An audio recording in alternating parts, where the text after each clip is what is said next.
Well, thank you for participating in the current Veterans Oral History Project. Thank you very much. Can I get you to say and spell your first and last name? I have a hard time understanding it. Can I get you to say and spell your first and last name? My first name is Quad Josephus Villicano. Okay. Can I get you to spell that? Well, Quad is Quad, Josephus Villicano, Villicano. Okay. And what's your date of birth? 4/29/29.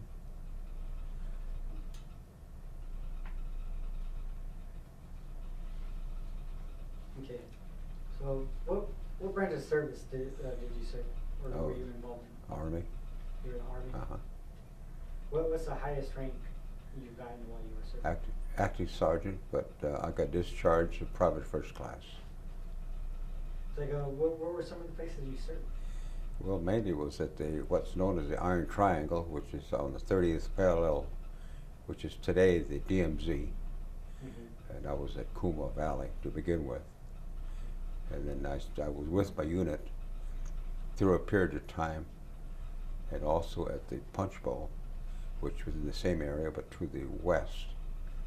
And I was there through 51. And then what were those specifically now? I was infantry. I was 35th Infantry, 2nd Battalion of Easy Company, E Company. That's nice. And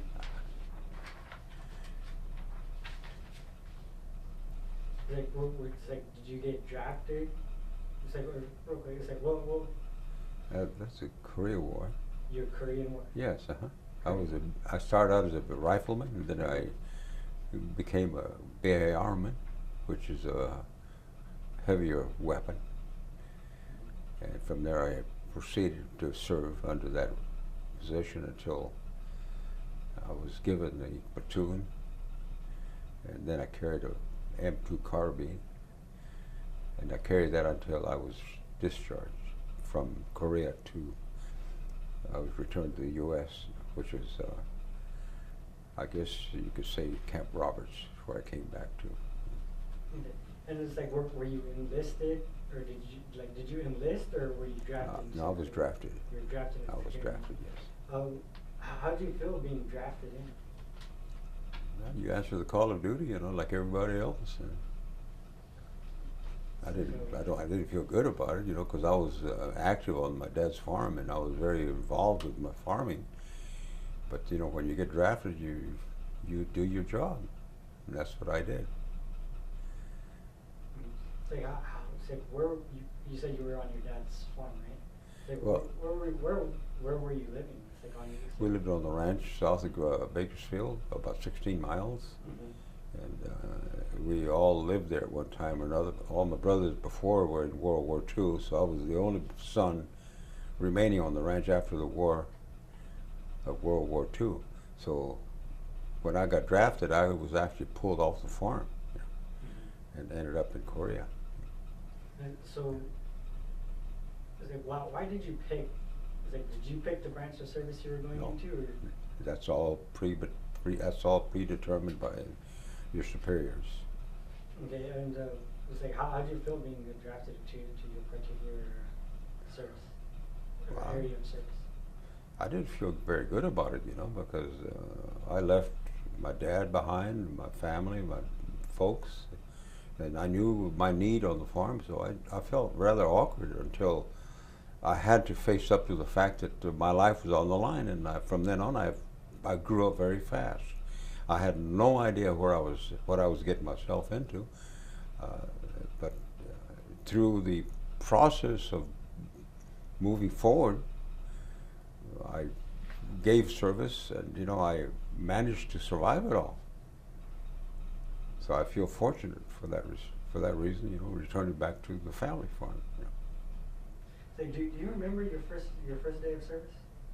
My first day of service? Well, my first day of service, I can't remember too much about it, but it was at Fresno, where they assigned me to go to Camp Roberts, where I got my basic training. And what was that like? going through basic training? It was very fast, and it was like a nightmare because we knew where we were going, and we did what we had to qualify ourselves to become good fighting troops. And you know, we do have probably the best system in the world for training. So you do your job, you know, hopefully everything works out for you. So tell me a bit about your guys' training, about your boot camp. Like, what was your experience with it? Well, first of all, you've got a lot of classroom work, the teaching of the basics of the training itself, you know. And then we went through the process of being assigned to what units we were in before we went to the actual training, which was done at bivouacs. You know, we used to go out on firing squads to go through battle practices, you know, that you hope you wouldn't have to be in, but they have to train you somehow to get you to face up to the fact that you're being shot at. You got to fight back. You got to fight back. And they do a very good job to making killers out of you. But you know, that's not how you feel, but that's what they do. And it's pretty hard training. It's very physical. How physical is it? Like, what were some of the things that they had you do? Well, first of all, you have to live out in the boonies, you know. When you bivouac, you have to pitch tent, and you have to dig a foxhole. You have to live the life of a battlefield. You have to carry weapons. You have to march with a heavy load. They're trying to season you for what you might get yourself into. So by that I mean is you get a lot of heavy training and a lot of marching and discipline, high on discipline. And your instructors were mainly the ones that helped discipline you guys? We had a chain of command, and we had to follow the chain of command. You know, we had superiors. You had to respect and obey the rule, because if you didn't, you'd be in trouble. Do you remember any of your instructors? Of course not. That's 60 years ago. You know, I don't want to read them through. It's like I don't want to remember them. Well, it's just a long time, you know. Unless if you dwell on it all the time, you may be able to remember. See, but I put all that behind me. It's like, how did you get through your basic training? How did you get through it? Well, I did pretty good because I was already a hard seasoned man. I came off the farm, you know, and I was physical on the farm. And I had to go through a lot of conditioning when I went into the service. You know, things that I didn't do on the farm, I did in basic. And just a different type of activity altogether. So you can say that they more or less season you for battle, which is exactly what they do. That's what they do, exactly. And it's like, so after your boot camp, after your training, it's like, where exactly did you go afterwards? Well, after your training, you're evaluated, and you're given a number. I ended up with 4745, which is rifleman. And after that, of course, we come home for a short time, and we were shipped overseas from that. And so I ended up going to where I was assigned to my regular company, which was weeks later after leaving home. And it's like, do you remember when you arrived and how it was like? What was it like? I just remember a long ship ride when we sailed the Pacific to Japan. And I was one of thousands on that ship. When we got to Japan, we boarded an aircraft and we were flown to Seoul, Korea. We landed on Kimpo Air Base, which is now still Kimpo Air Base, but it's a lot different than it was then, you know. It was just an airstrip and what you call a paddy field. It's rice fields. Yeah. And there's tents that were put up to receive the troops as they came through. And from that point, I was assigned to a convoy, which was my last ride to where I was finally assigned to, and that was the Kumwa Valley. That was the battle zone. So you got to see combat. I did, but that's when combat started, when I arrived at Kumwa Valley. My division had already been to the Yalu River, which is the very northern part of Korea, and then for whatever reason they returned back and to the 30th parallel, and of course by this time the Chinese came into the war, and we were pushed completely away from the 30th parallel. This is before I came in, and then when they finally were taking the positions back to establish the 30th parallel, which is today the DMZ. Of course, I was there to create this. I was one of the troops that fought to create the 30th parallel. And we lost a lot of troops doing so. We lost 36,000 American lives in Korea, so that was in a very short period of time. So without going into that, all of it was a life-threatening situation. And so you said there was a lot of casualties. It's like, do you remember how many there were in your unit? I don't remember. I just know I lost some friends in my unit. I lost one close friend that I grew up with, but I didn't know about it at the time that I was in Korea until I came home, which is a story in itself, which is quite lengthy. And tell me, what was the most memorable experience you had? Well, when I first got there, I had no idea what I was getting myself into. And my first question to myself was, I kept hearing these bees, but where are they? And it finally dawned on me what it was. It was the sound of bullets going past me that made the sound of a bee. And that scared the hell out of me when I finally realized what it was. And that's when I finally woke up to the fact that, hey, I'm being shot at. It seems funny today, but then it wasn't. Yeah. And it's like, were you awarded any type of medals or? I received 2 Bronze Stars, one officially and one that I didn't get officially, which I'm hoping that they will give it to me later in my years. And I had a concussion, excuse me, which now makes me eligible for a Purple Heart. And then, of course, there's a unit citation that I got for my division, my unit, which is the 35th Regiment. And there's a story about that particular thing that occurred in the period of time that I was there and before. Go ahead and tell me about how you got your Bronze Star and possibly your Purple Heart.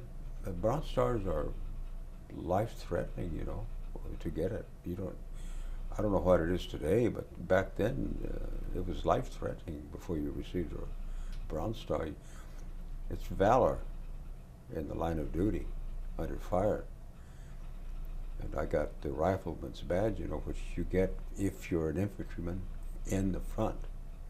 You get the Rifleman's Badge. And now, of course, you get it whether you do that or not. But back then it had a very significant meaning. And you're out there, you're never alone. You're always with a bunch of troops. You may think you're alone, but you're not. And you always have the support of your rear command, your artillery, your mortars. They're always there for you. And you're actually in the line of fire constantly. And you may not realize it then, but it's flying over you. And my situation was that one of those rounds fell short of its target, and that's the one that created me to get this concussion. I didn't see it happen. I don't remember anything about it, but my friends told me that I was thrown up in the air like 25 feet. But I don't remember. All I remember is waking up somewhere behind the lines with a beautiful nurse looking down at me. And then I wondered, what am I doing here? And that's when I finally realized that I was in a MASH sort of type hospital. And I was there for 2 weeks, and then I was returned back to my unit. That's the whole thing in a nutshell, but there was a lot of things that happened in between. Like Those. what? Well, I went on patrols after they established the 30th parallel. My unit became a patrol unit. We had to go out on patrols to seek the enemy and find out their strength. Mm-hmm. And this is going deep into enemy lines, penetrating the lines and doing this. And then returning, you never know if you're going to make it back or not because you're in enemy territory. One instant, we were surrounded, and I told my guys to take cover. And we all took cover in the thick brush that's typical of that country. And we just took cover and stayed there till dark. And I can remember as a young man on the farm, when I used to go out and shoot for rabbit or whatever we wanted, we'd always come across quail. You know what quails are? They're a small bird like a dove. Mm-hmm. And at times I'd be right on top of a quail, not realizing it, and all at once it would fly out. And I never had a chance to shoot it because it was so quick, it got away. And those thoughts came through my mind at those moments that I was taking cover. You could hear the people around me, the enemy, about their movement. We stayed there till dark, and then we had to move on out to our units, which is the worst part because by then they had already changed the password. So we had no idea how to recognize ourselves except by name and units. And we were questioned to verify that we were Americans coming back.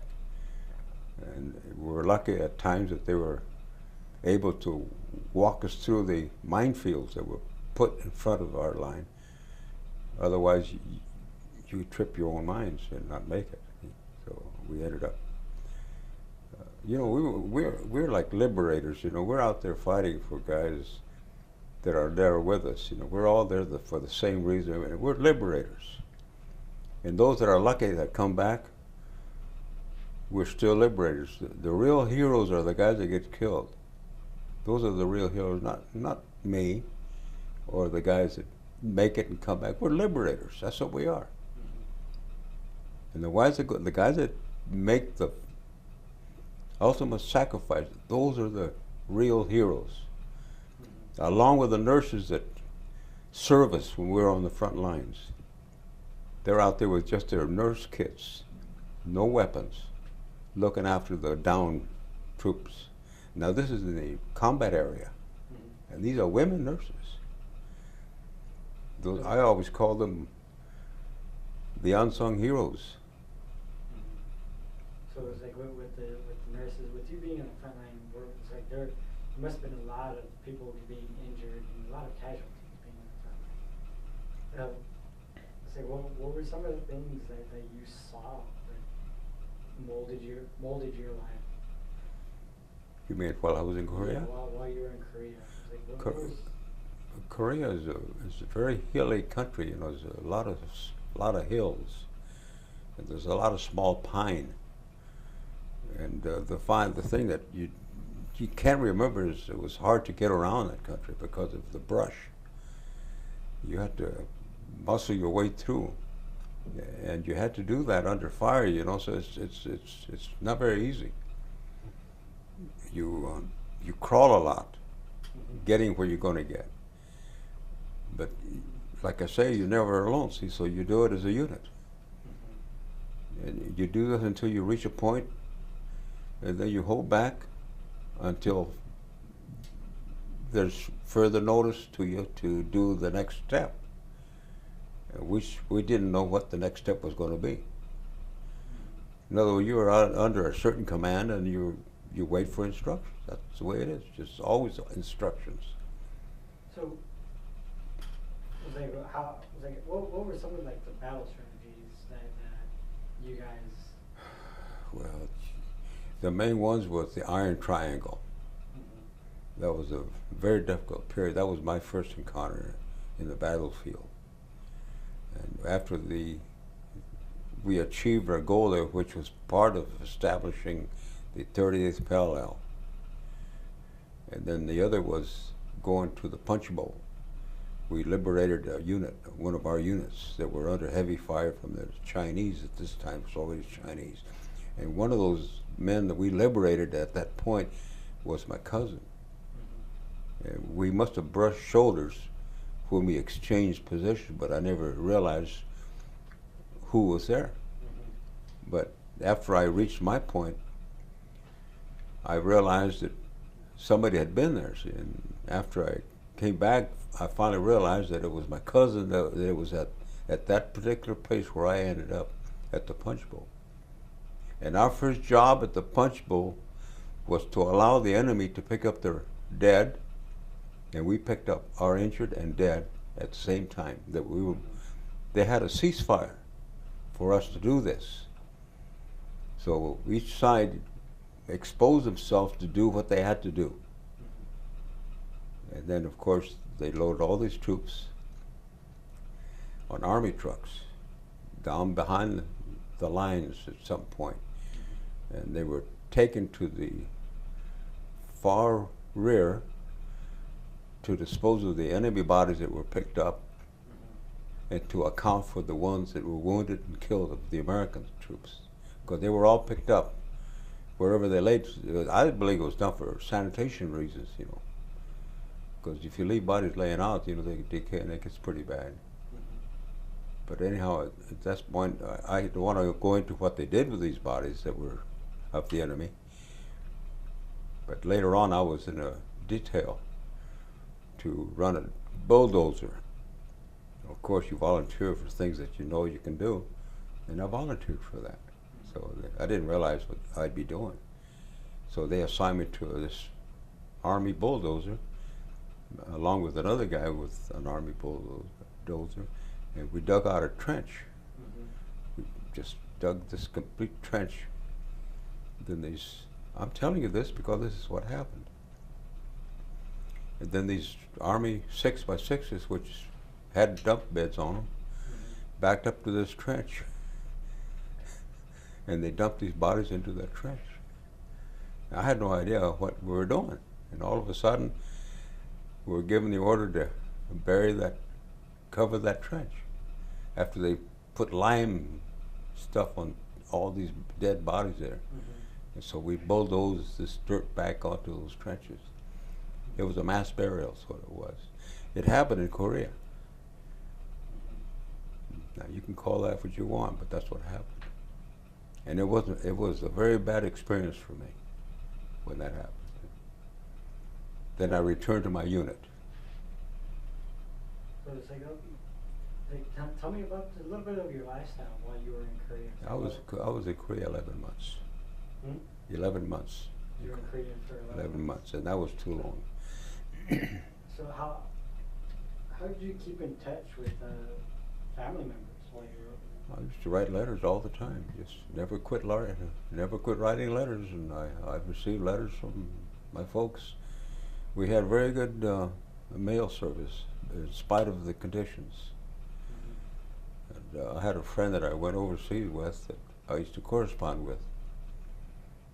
And then at about 4 months of communicating, he quit writing to me, you know, and I kept writing to him, and my letters would be delivered, but I never got a response to my letters. And I just got pretty upset about the fact that he didn't write to me, you know, and I call him bad names, you know, and it just went on like that for a while until I finally came home, and I ended up at my grandma's house when I came home before I actually went to my mother's house. And after all the loves and hugs and kisses, I asked her, "Is Philip home?" And she looked at me with that look in her eye, and she says, "You don't know, son. He got killed." And at that moment, it's like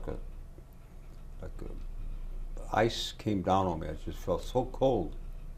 I felt really upset because, you know, I called him all these names, you know, and I really felt bad about it. You know, of course, I didn't know about it, but then, you know, it was something I had to do. I just put all that behind me, and I went on about my life.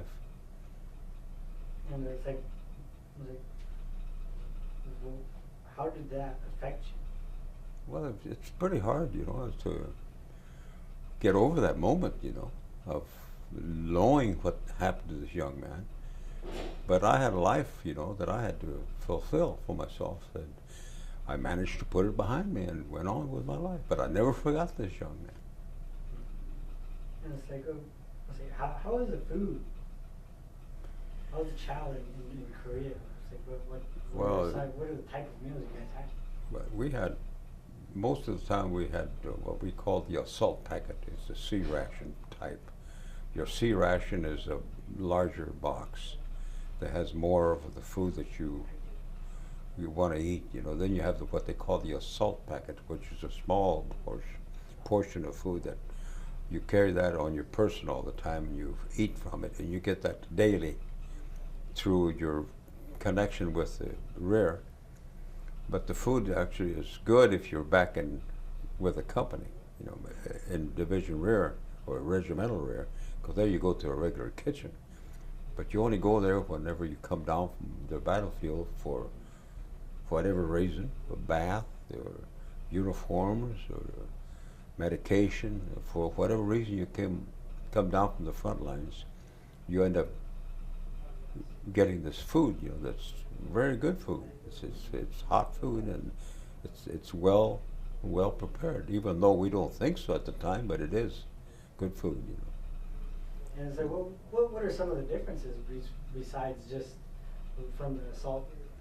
You said, what was it, the salt packet? Well, your salt packet contains a little can that you open with a little can opener. I still have my can opener from the very first ration. I still have it. And that opened every can of food that I ate when I was in the service. And it comes with a cracker or a piece of chocolate, and 4 cigarettes. If you smoke, that's what you're going to get, 4 cigarettes. And then, of course, when you go back, if you're not near a kitchen, then you get what they call the C ration. You get a little bit more food, but it's still dry food. It's either a can or you might get just hamburger patties, in a can. It's just different rations that you get with that. And did you guys have plenty of supplies? Did you have plenty of supplies? Supplies? Yeah, supplies like your rations, ammunition. Oh yeah, we always had enough to eat. Well, under combat conditions, we had enough to eat, but it was limited because of where you were. You don't get hot food when you're in combat. It just doesn't happen. You get what you get, which isn't very much. You haven't got time for a sit-down meal. You're on the move. You eat when you can, and it's practical to have these little assault packet rations, because you can eat that anytime. It's because I don't want to go into cinema type things, but it's like for me personally, it's like I've seen plenty of movies about Vietnam, Korea, World War II, and most of the things that I see is they pull out these little cans, and they open it up just like how you said, you would with the little can opener, and it opens up all the way around. But what you see inside that can is like a piece, like a single piece of meat or something. Was that like a typical? That's about what it is. Yeah, that's what it is. That's what they call. That's the assault packet. It's in a little box about the size, about that big, about 2 by 2 by 3, and it's just enough room for that little can that you're talking about. We call that a P-38, that little can opener. I still have my original can opener. And you open that with that little can opener. Then you have what else comes with it, excuse me, which isn't very much, but we seem to get by with it. We go hungry, but we don't die from it. And did you feel like any type of pressure, or was it stressful being over there? Well, with me at this time, all I can remember was like a long nightmare. That's all I can remember about it. I don't remember any detail as to how I felt, because I just don't. I just don't remember anything like that. Mm-hmm. I know it wasn't easy.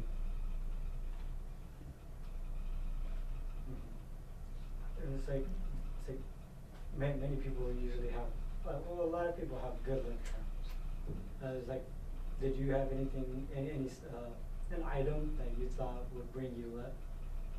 Prayer. Prayer? Yeah, all I had to do was close my eyes. I could see my people praying for me, because that's what they did during World War II when my three brothers were fighting in that war. Mm-hmm. They were fighting in the World War II, and all my family would get together and they pray. They prayed all the time, and then I knew there when I felt my life was in danger. All I had to do was close my eyes, not literally, but you just see all these people praying for you, and that gives you an uplifting that it's just magical, and it just gives you the will to keep going. And with that, it's like entertainment-wise in Korea. What were some of the things that you guys did to keep yourselves occupied beside off of the front lines? One time, not at the front lines, but in the rear, Bob Hope showed up with his group of entertainers, and with him was Marilyn Monroe, Doris Day, and some other lady, I don't recall her name. And they entertained us while we were in one of the main reserve areas. And the hillside was nothing but troops. Just a solid mass of troops.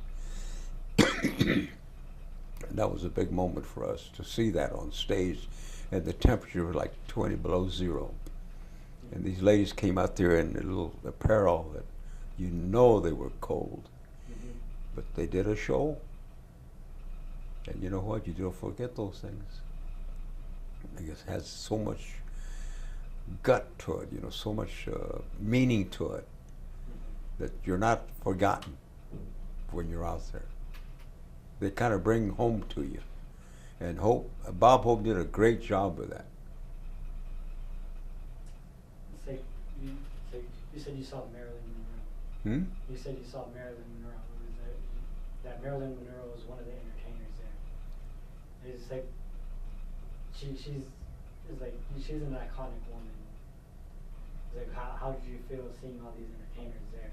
It's like giving that they were in a war, pretty practically a war zone, and they came out to support you guys. How did that make you feel? Oh, hell, we felt uplifted by it. You just feel, like I said, people really care about you to do all this. But that's a big endeavor, them coming out there like that and show themselves to all these troops and do what they did under those conditions. You have so much respect for these people. Marilyn Monroe was a beautiful woman, and she was a great singer. And they don't have to do these things, They go out of their way to reach us, and they did a very good job of that. And it made us feel just great. Okay, so let's see. When did you leave? When you could, most of the time. It's like what did you do when you first left Korea? I beg your pardon? Well, when you first left Korea, what did you do? What was one of the things you did? When I left Korea, there's a lot of process that takes place. You don't just come straight home. A lot of things happen on your way home, Mm-hmm. and I can't remember all that. I know that it's hurry up and go, hurry up and wait, hurry up and wait. That's about how it was. Mm-hmm. I ended up in Hawaii, which is the home of my unit, the 25th Division, Oahu. I was there 7 days, and from there I was shipped to the U.S. before I came home. So besides just going to your unit's home in Hawaii, did you do any type of traveling while you were there? There's no traveling. While you were in service, like besides Korea and Hawaii. No traveling. Just we had R&R, which is recuperation rest. That we got. That's when they sent us to Japan, We were there for 7 days Mm-hmm. to kind of recuperate, that's what they call it. But most of the guys do a lot of drinking when they do that because there's all that drinking. Mm-hmm. Myself, I decided to travel the town of Yokohama to see more of Japan because I wasn't a drinker. So I enjoyed my 7 days of stay in Japan before I went back to Korea. A lot of guys came back pretty sick from all the drinking. Okay, well, it's like with that, it's like, do you remember any funny moments or any type of unusual moments that you've had? Well, I remember going to a department store where we had these young girls that were they were kind of taking care of this department store. They worked there. Do I keep on or Yeah, what? you can keep on. So first thing I asked is "Watashi wa kerei no jo samitai, doku irashaimasu ka ne?" Which means, hello, I want to meet a pretty girl, where do I go? And they all just giggled, That's all I got. I got a lot of giggling from these young girls. And they finally told me, she said, Sumitomo, that's the name of a building, to go there. So that's where I went to. We would be with the rest of my buddies, in R&R. And that's where I had all the girls that, they dance with you and they have fun with you, and that's about what it is. Some drank a lot, some just danced, and that's what I did. I just danced a lot. It's like, what were some of the? It's like, did you guys pull any pranks on each other while you guys were on R&R? Any what? Any pranks? What's that? A prank. A prank, like I don't know if you remember the little buzzers you put in your hands. That you crank it up, and you just go and shake someone's hands, and it buzzes their hand. No, nothing like No? that. No, I heard it something like that. To put a buzzer in your hand and they release it. And, no, we didn't do anything like that. You guys didn't. Okay. Or how about like other people, like not besides yourself, or have you seen any experience, or have you seen anybody like have a prank pulled on them? No, I can't really say that I did because we were briefly away from our units. We were units. We had some recreation. We had boxing in the unit itself, and which is good and bad. I had a bad experience from it because I beat the hell out of my sergeant. He was our company sergeant. He was a boxer, and he took me on, and I laid him out, and that was a big mistake because I had a lot of details to do after that.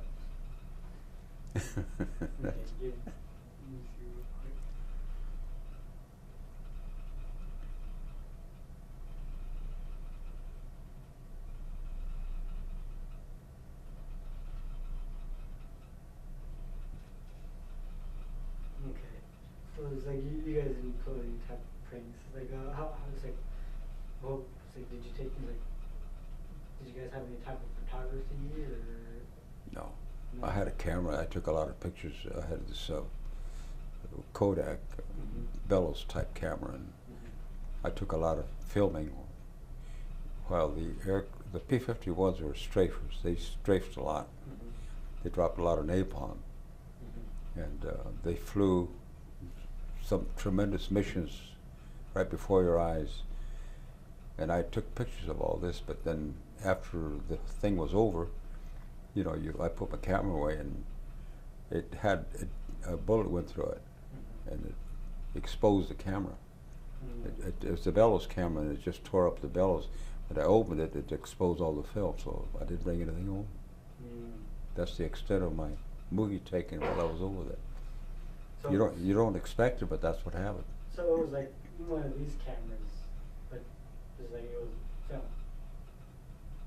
Yeah, it was a film camera. It's like, what were some of the other things you filmed? Well, that's all I had. Just that? Yeah, that's my personal camera that I happened to take with me. It was a bellows camera from from home.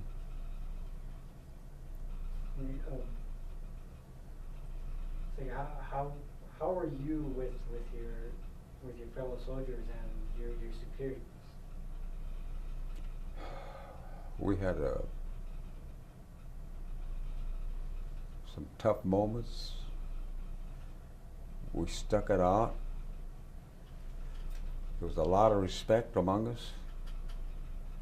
We had a chain of command, and we followed the chain of command. That's the way it was. You do what you have to, and you get it done, and hope that everything works out, that you stay alive. You know, it's really there's no glory in it. You know,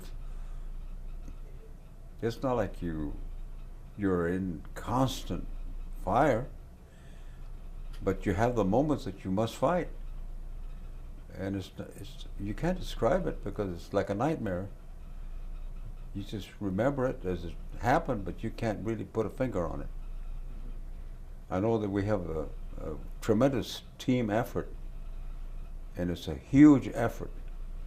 We have our artillery, we have our heavy mortars, we have our aircraft, then we have at that time the B-52 was coming into the war. And you know, they were flying in the jet stream. That's 39,000 feet up in the air. And from that height, they were dropping bombs within a quarter of a mile of where we were to the enemy. From that altitude, those are very mind-boggling situations, you know, how accurate these planes were in doing what they did. And the P-51s flying through the napalm balls of fire, if you know what I'm talking about. The one ahead of you would drop all these bombs, and the napalm would make a huge ball of fire. We have this other P-51 following this first one. He has no idea that what he's going to get into, so he can't maneuver out of that route. So they fly right through these balls of fire. I don't know how they made it through. But all I'm pointing out is these guys that were flying these B-51s, they're very brave people to fly them, and to do what they did. I have never seen that in a movie or any kind of a documentary. I've never seen that, but it happened on the front lines. It was a P-51. Then later the Sabre jet came in. It was too fast. It couldn't do the cover that the P-51 did. And with you, how do you remember it? How do you remember this besides just memory? Did you keep? Well, you're reminding me of it. Did you keep like a journal or a diary? No, it's in your mind. It's in your memory. You don't forget. You might just put it behind you, but certain things bring those things back. You know. So besides just serving in Korea, did you serve anywhere else? No. No. 11 months in Korea. I only served 21 months. I was supposed to be 24 months, but when you're in the battlefield, they give you units or points, whatever they call it, and I got up in 21 months. So it was kind of like with those unit points, you said, it was like kind of like a credit of well, they give you credit for being in the field of battle, you know, because your chances of surviving are not as good as the guys in the back. You know, if you're not in danger, you serve your full time, literally. But if you're in a danger zone, they give you credit for being there by points. And some guys get out quicker than that, but in a wooden box. So I was one of the lucky ones that come back alive. Okay, do you remember the last day you served? Your final day? December 6, 1952. It's like, how was that experience? It's like, when you finally leave Korea? Well, you know, in 1952, we had a big earthquake here in Kern County. I was at Camp Roberts when the first one hit. I got permission to come home that weekend. And I came to a lot of devastation on the ranch. You know, our water supply was gone. And our fuel service point area was completely destroyed. So I did what I could to help my dad put things back together, because it was just me and my dad and my two sisters and my youngest brother, who was too young for anything. He was just 15 years old. Mhm. So I did what I could on the weekend, and I had to go back to Camp Roberts. And then I was sent to Camp Cook when the second one hit. Mhm. That was a week later. Same thing again. You know, I had to go back that weekend, and more devastation. Mhm. And I stayed an extra day. So I came back on a Monday. Late Monday, I was AWOL that morning, but the company commander understood why. So he didn't punish me for it. You know. So shortly after that, I was discharged. I remained there till December when I finally got discharged. Mhm. But all this happened in July of '52, the earthquake part. Mhm. And it's like obviously you said you came home afterwards. Mm. It's like you helped your family rebuild your Oh yeah, farm. oh yeah, well, definitely, because I was his oldest son at home, you know. Mhm. After I came back, so we went back to farming, and I started helping reorganize our farming, and we started expanding our farming. You know, we did this. My dad and we did all this together Mhm. after I came home. You know, which is a good thing. You know, I had something to do besides think about my past experience. That's good. So, well, once the farm was established, it was already. When was it established? No, once it was already established Mhm. with all the repairs you guys did and everything. It's like, did you stay on the farm and work? Did That was you my attend life. school? I stayed on the farm, and well, I had training after I got out of the service under the GI Bill, Mhm. which was ag training, but it was something that was there for me, so I took advantage of it. But all this time that I was doing this, I was already on the farm, you know, Mhm. helping my dad. So you were doing both. So you Yeah, were well, I was going to participating school in and then doing the farm. Farming never left me. You know, I always stayed with the farming. I had a brief absence when I was in the service, but when I came back, it was back to farming. So you went to school and under the GI Bill. You were studying agriculture. I studied ag. That was my business, so I wanted to learn more about the technical parts of agriculture. You know, And it was covered under the GI yes, they call it on the farm training. on the farm training. Yeah. Okay, so again, did you make any close friends while you were in service? It's like, do you still talk to God. some of the people you met? I haven't seen any of them since then. I came home and they all disappeared in my past. No communication. I got one letter from a friend of mine from New York, Mm-hmm. Richard Selznick. And I wrote to him for a period of time, then I lost contact. Mm-hmm. But he was from New York City. How did you feel when you got that letter? How did what? How did you feel when you got that letter from him? Well, I was surprised, you know, I mean, he found me.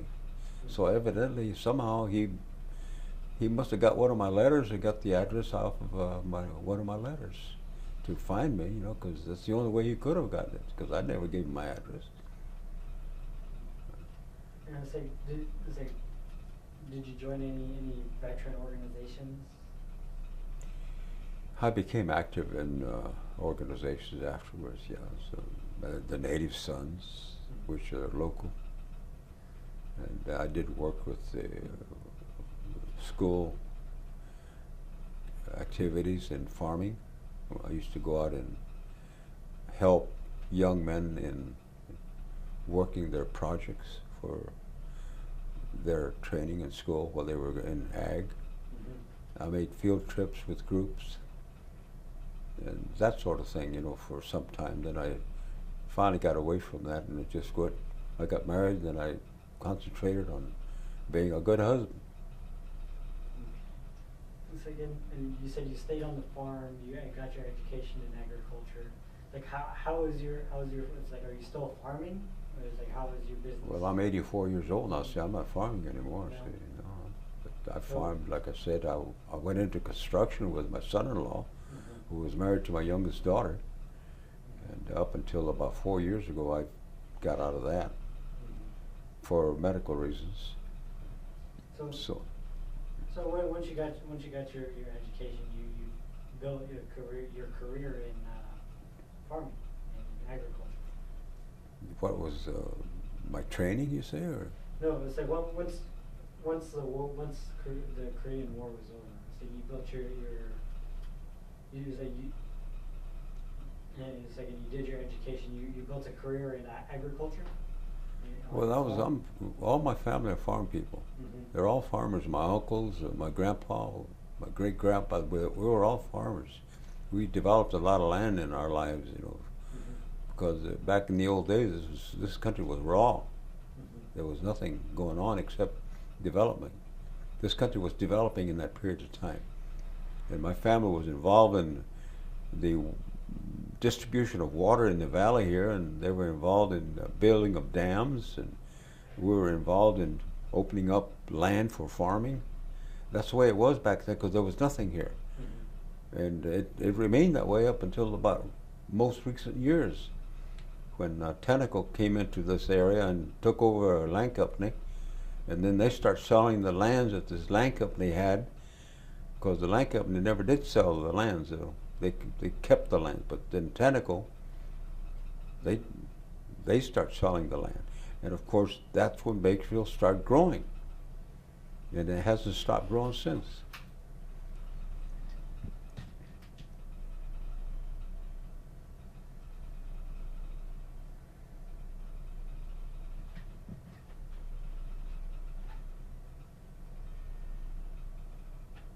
Sorry about that. It's like, did your military experience influence any of your thinking about war or about the military in general? I mean, like what? I don't know. Like your thoughts about war. It's like having gone to war. It's like and seeing what's happened in Iraq in past years. It's like, has it influenced your thoughts of it? Well, I think it's unnecessary. A lot of these things that we're doing today are so unnecessary, because I don't feel that our country is really endangered by it. We'd be better off staying out of there. We're making too many enemies. The more wars you're involved in, you're going to create a certain amount of enemies. So the problem's going to get worse if you keep doing this. If you just leave things alone, let people live their lives, and concentrate on making our lives better here in America, which is our main goal. But it's not doing that. It's going the other way. It's reversing itself. It's not what it used to be. This country was growing all the time, making America was strong, and we don't have that strength anymore. We need to get back on doing those things. And going to war is not one of them. We have to build our country up. And it's like you said you joined some veteran organizations. Like, what are some of the types of activities you do, and how is it helping veterans? In your veteran organizations, it's like, what are some of the things I'm a member of a Veterans Club, the post '97, and I'm active there. I was like, what are some of the activities you guys do? So what are some of the things you guys do for veterans, and how does it help them? Well, I used to go to seminars where the veterans of Vietnam were housed in these buildings, and we're there to help these veterans that came back with problems, mental problems mostly.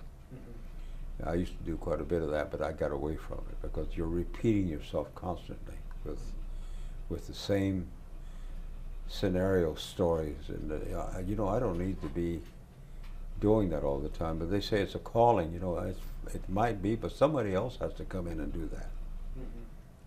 But I did quite a bit of that. And it's like with certain, it's like with most of the branches in the military, how they have the military reunions. It's like, have you attended any of them? I don't understand your question. And like how branches of the military have reunions where Korean War veterans? No, you know? I haven't been to any of those No? reunions. There have been some, but they're far reach for me. You know, I just didn't care to travel the distance. Mm-hmm. Right now, we have one that I think I would like to be in, and that's the honor flight. Hopefully, I get a chance to go on that. Okay. So, like, well, why is it that you want to go onto an honor flight? I want to go inside the Enola Gay that dropped the first bomb in Hiroshima, Mm-hmm. because my brother was on ground zero after they dropped that bomb, Mm-hmm. and they put him there because he was capable of speaking the language. Mm-hmm. He was fluent in Japanese, so they put him on Hiroshima to interview the people that got caught in the blast.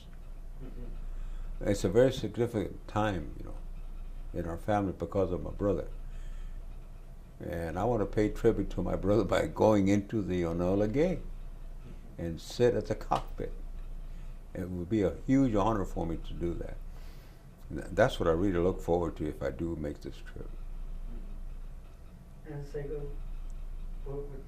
how has your service affected your life? Well, it was a time in my life that I'd rather forget, you know, because I have a family that I have to live for and guide them through life, you know, because their future's ahead of them. I have great grandkids too, you know, that I have to be there for. And right now, I'm pretty well committed to that. Mm-hmm. And that's where my life is right now, with my grandchildren, my great-grandchildren. They all want to hear things from me. They all want to sit next to me. They all want to hear me talk. They all want to talk to me. That's my life today. Mm-hmm. And I feel good about it. Okay. Last question is,